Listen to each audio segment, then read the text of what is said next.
नमस्कार दोस्तों, स्वागत है एक और नए वीडियो में। मैं जय स्वागत करता हूं आपका प्रकाश ग्रुप ऑफ इंस्टीट्यूशन के ऑफिशियल चैनल पे। आज हम जिस टॉपिक को पढ़ेंगे उस टॉपिक पे ट्रिपल सी में बहुत बार क्वेश्चंस आए हैं और संभवतः हो सकता है अगर आप कॉम्पिटिटिव एग्जाम्स की तैयारी कर रहे हैं उसमें से कुछ क्वेश्चंस आपको मिल जाएँ। और आशा करते हैं यह वीडियो आपको पसंद आएगी और इस वीडियो पर आप बने रहिए। तो देखिए आज का क्या टॉपिक है। आज का टॉपिक है UPI। आज ऐसा कोई व्यक्ति नहीं है, लगभग हर एक दुकानों पे आपको बार कोड मिलेगा और हम पेमेंट किससे करते हैं? फ़ोन पे, गूगल पे, इन सब चीज़ों से हम पेमेंट करते हैं। एक्चुअली जिसके थ्रू हम पेमेंट कर रहे हैं उस टेक्नोलॉजी को क्या बोलते हैं? UPI। UPI का फुल फॉर्म क्या है? इससे मैक्सिमम पेमेंट कितना कर सकते हैं? QR क्या होता है? QR से मैक्सिमम कितना पैसा ट्रांसफ़र कर सकते हैं? मर्चेंट क्या होता है? UPI कब बना, कौन बनाया, कौन रेगुलेट करता है, ये सारी चीज़ें हम लोग इस वीडियो में कवर करेंगे। तो पहला होता है UPI। UPI जाहिर सी बात है इसका फुल फॉर्म होता है unified payment interface. Unified payment interface. अब इसकी मदद से आप चाहे जहाँ चाहे जिसको आप पैसा एक अकाउंट से दूसरे अकाउंट में आसानी से ट्रांसफ़र कर सकते हैं।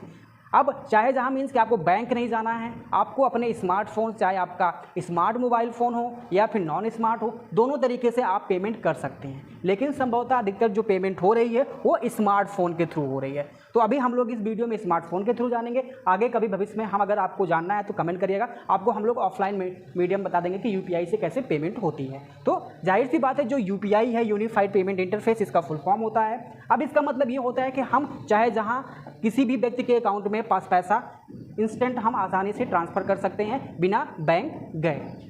अब इसके बाद दूसरा होता है, इसके बाद जाहिर सी बात है इसमें आपको मैंने पहले बता दिया कि UPI क्या है। बेसिकली UPI का जो पूरा नाम है यूनिफाइड पेमेंट इंटरफेस। यह एक ऐसा तरीका है जिसकी मदद से आप कहीं पे भी किसी को भी पैसा एक स्थान से या एक बैंक से दूसरे बैंक में इजीली ट्रांसफ़र कर सकते हैं। दूसरा क्वेश्चन ये आता है कि UPI कब बना, या कई बार क्वेश्चन में आया हुआ है कि UPI जो है वो कब आया। तो जाहिर सी बात है इसकी शुरुआत जो हुई थी वो हुई थी 11 अप्रैल 2016 को इसकी शुरुआत की गई थी। और बनाया कौन थे? RBI।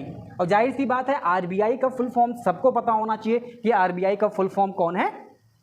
Reserve bank of India. अब एक क्वेश्चन आपके लिए है कि रिजर्व बैंक ऑफ इंडिया कब बना और इसके हाल में गवर्नर कौन है? अगर इसको पता होगा तो प्लीज़ कमेंट में आप बताइएगा। तो जाहिर सी बात है पता चल गया आपको कि UPI यूनिफाइड पेमेंट इंटरफेस, इसकी शुरुआत कब हुई थी? 11 अप्रैल 2016।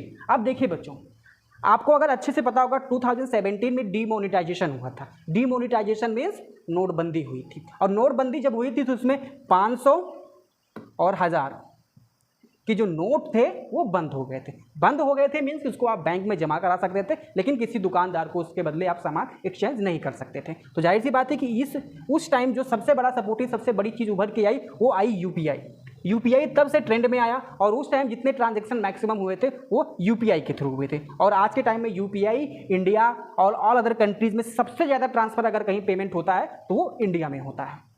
इसके बाद नेक्स्ट जानते हैं कि UPI जो है, UPI किसके थ्रू रेगुलेट होता है? जाहिर सी बात है जो UPI है वो किसी न किसी ऑर्गेनाइजेशन के थ्रू ही वो चलाया जाता होगा। तो जाहिर सी बात है इसको चलाने के लिए कौन करता है? NCPI।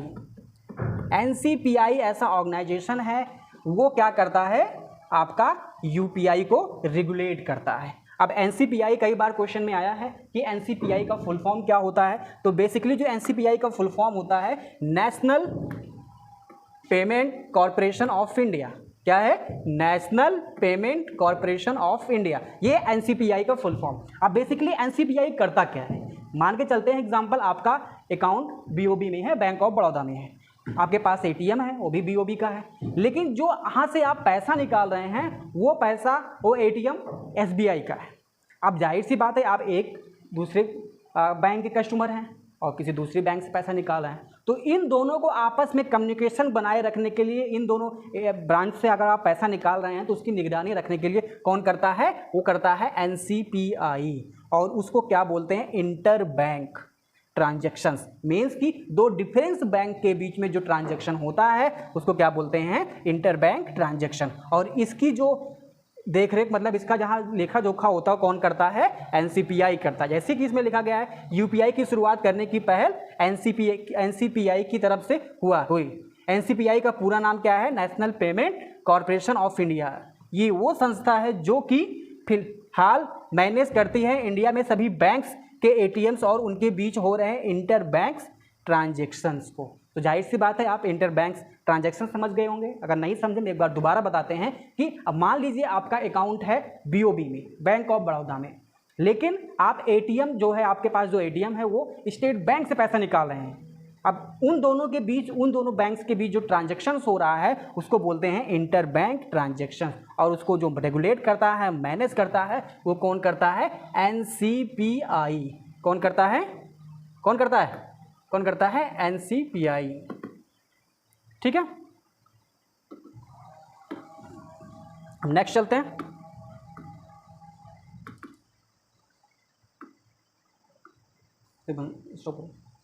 हमारा यूपीआई काम कैसे करता है, हमारा यूपीआई काम कैसे करता है। तो देखिए जो यूपीआई है या फिर आपके नेट बैंकिंग्स हैं, इन सबको जो काम करने का तरीका है लगभग सेम है। मीन्स कि इनको जो टेक्नोलॉजी प्रोवाइड करती है आईएमपीएस, आगे आपके हम पढ़ाते हैं आईएमपीएस क्या होता है। आईएमपीएस ऐसी टेक्नोलॉजी है, ऐसा मेथड है जो यूपीआई और अदर नेट बैंकिंग में जो ट्रांजैक्शंस होते हैं उनको मैनेज करने का काम कौन करता है, आईएमपीएस करता है। अब देखिए आईएमपीएस यूपीआई का इस्तेमाल कैसे करें।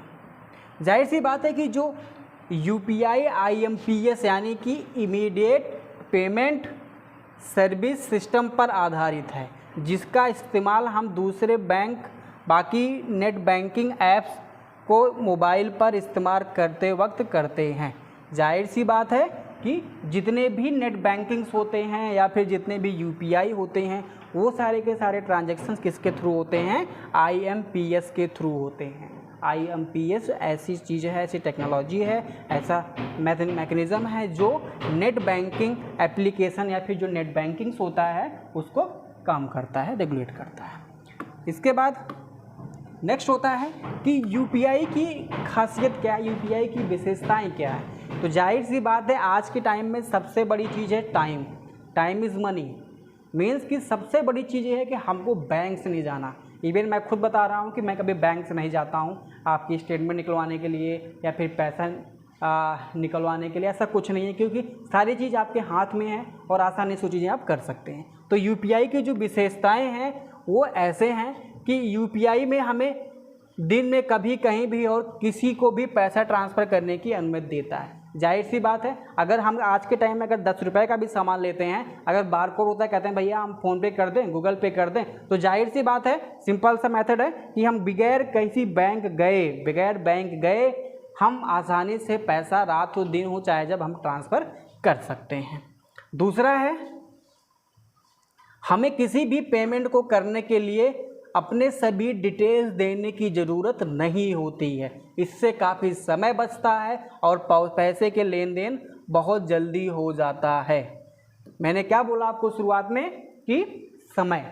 जाहिर सी बात है अगर आपको किसी को पैसा ट्रांसफ़र करना है तो आप पहले बैंक जाते थे, फॉर्म भरते थे, अपनी डिटेल्स देते थे, देन उसके बाद आपका क्या होता था, पेमेंट या पैसा ट्रांसफ़र हुआ करता था। लेकिन आज के टाइम में ऐसा नहीं, आपको बैंक जाने की ज़रूरत नहीं है, कोई डॉक्यूमेंटेशन करने की ज़रूरत नहीं है। आप सीधा सिंपल सा है, आप उसका अकाउंट नंबर या फिर उसका बीपीआई लीजिए, उसका यूपीआई आईडी लीजिए और आसानी से पैसा आप ट्रांसफ़र कर सकते हैं।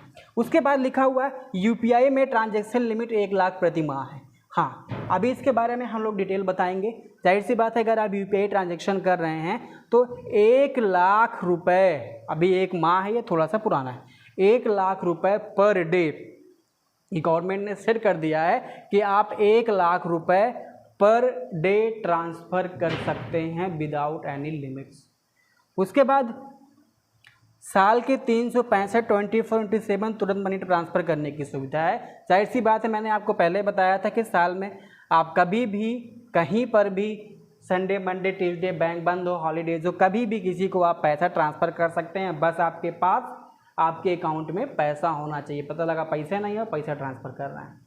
और दूसरा है सभी बैंकों के लिए केवल एक ही एप्लीकेशन की ज़रूरत होती है। जाहिर सी बात है, अगर आपका खाता BOB में है, एक्सिस में है, ICICI में है, किसी में भी है, लेकिन अगर आप फ़ोन पे चला रहे हैं, गूगल पे चला रहे हैं, तो आपके जो ट्रांजैक्शन या फिर जो पैसे ट्रांसफ़र करने का है, एक ही ऐप से आप आसानी से ट्रांसफ़र कर सकते हैं। उसके बाद अब जो एक बहुत अच्छा पोर्शन आता है CCC में, अमूमन बहुत बार क्वेश्चन पूछा गया है कि QR का फुल फॉर्म क्या होता है। तो बेसिकली जो QR का फुल फॉर्म होता है वो होता है क्विक रिस्पॉन्स। और आप याद कर लीजिएगा, हो सकता है अगर CCC का एग्ज़ाम देने जा रहे हो तो ये क्विक रिस्पॉन्स होता है इसका फुल फॉर्म। अब देखिए, QR कोड लगभग हर एक उसमें होता है, हर एक UPI में होता है, और बहुत अच्छा मेथड, बहुत इजी मेथड है कि आप बार कोड को स्कैन कीजिए, डिटेल आ जाएगी, नाम आ जाएगा, आप पैसा आसानी से ट्रांसफ़र कर सकते हैं। और आप ये जान सकते हैं कि फला व्यक्ति के नाम अकाउंट है कि नहीं है। अगर नहीं है तो आप मत भेजिए, है तो आप आगे प्रोसीड कर दीजिए। तो QR का जो फुल फॉर्म होता है वो क्या होता है? Quick response. उसके बाद अब देखिए, जो मैं सबसे बड़ी चीज़ बता रहा था आपको कि UPI मनी ट्रांसफ़र लिमिट। अब UPI से हम कितना पैसा ट्रांसफ़र कर सकते हैं? तो देखिए, अगर डेली इसमें क्या जो लिमिट है, लिमिट सेट कितने की है? 1 लाख की। मैंने पहले आपको बताया था कि 1 लाख रुपए आप आसानी से किसी भी एक अकाउंट में आप ट्रांसफ़र कर सकते हैं। लेकिन कितने टाइम में?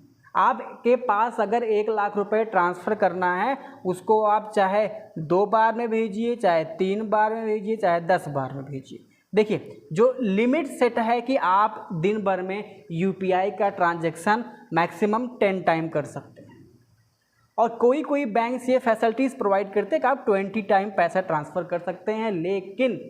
लेकिन ये है कि आप पैसा जो ट्रांसफ़र करेंगे वो 1 लाख से ज़्यादा ट्रांसफ़र नहीं कर सकते, ठीक है।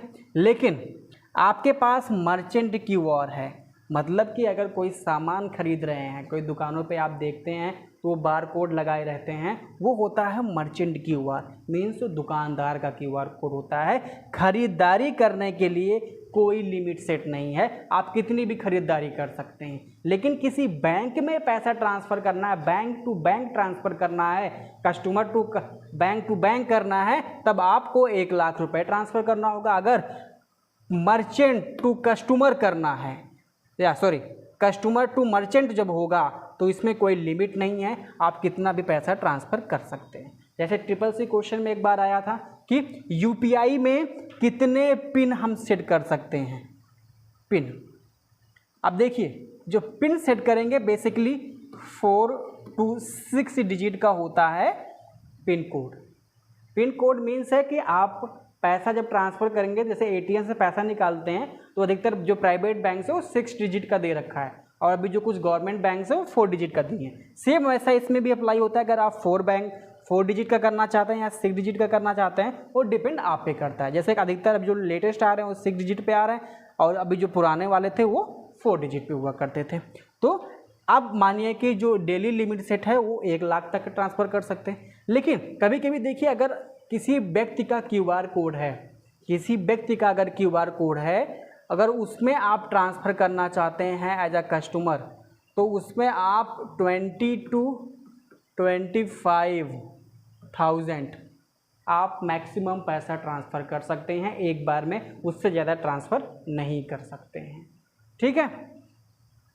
अब इसके बाद आता है कि इंडिया में ऐसे कितने ऐसे ऐप्स हैं जिनके थ्रू हम पैसा ट्रांसफ़र करते हैं, UPI होता है। तो ऐसे इंडिया में बहुत सारे एप्लीकेशंस अवेलेबल हैं, लेकिन जो कुछ फेमस है, जैसे कि आपका सबसे पहले इंट्रोड्यूस हुआ था क्या, ये इसका सिंबल अगर किसी व्यक्ति को नहीं पता है तो कमेंट कीजिएगा। इसका सिंबल हम नहीं बताएंगे क्योंकि इसको जो यूज़ करते हैं बहुत कम यूज़ करते हैं। और जो ये वाला होता है, ये होता है गूगल पे, पेटीएम, अमेज़ॉन पे, HDFC का ये होता है फ़ोन पे, मोबैक, एक्सिस पे, फ्री चार्ज। ये सारे ऐसे एप्लीकेशंस हैं जो आपको क्या प्रोवाइड करते हैं, UPI पेमेंट फैसिलिटीज़ प्रोवाइड करते हैं। और भी इसमें कुछ इंटरेस्टिंग फैक्ट हैं, लेकिन अगर हम बताते चलेंगे तो वीडियो बहुत लंबी हो जाएगी। अगर वीडियो आपको पसंद आई हो तो प्लीज़ लाइक शेयर सब्सक्राइब करिएगा। Okay, thank you so much.